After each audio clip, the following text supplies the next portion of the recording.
Good afternoon. Thanks for joining us at 4. I'm Lee Mills. We're learning more about the agreement to move dogs out of Ridglan Farms, including what it means for Dane County.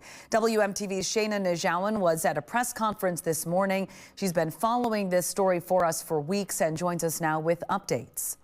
Lee, organizers say Dane County rescues will play a major role in this effort, with hundreds of dogs now being staged locally as part of this transfer. At a press conference today, Big Dog Ranch Rescue and the Center for Humane Economy laid out how this will work. They say about 1,500 beagles will be moved out of Ridglan Farms over the next 10 days.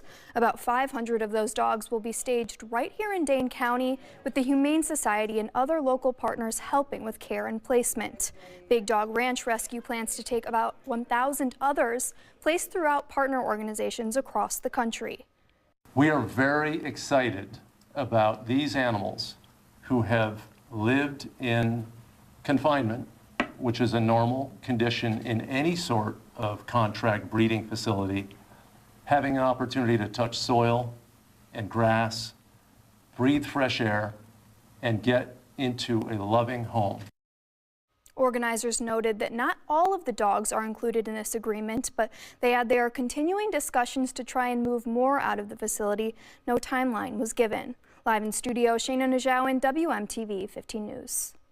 Shayna, thank you. Ridglan Farms says in part, quote, "The dogs at Ridglan Farms are happy, healthy, and well cared for. As the dogs sold this week leave our veterinary research facility, we hope they will continue to live happy lives in their new adopted homes." The facility also says it is finalizing arrangements for the remaining dogs, but adds it's not sharing updated numbers, citing safety concerns after what it calls repeated attacks and break-ins.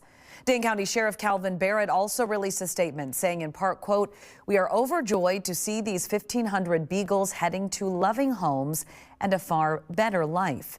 He also called the agreement a, quote, "blueprint for peaceful negotiations," adding that violence and law breaking are never the answer.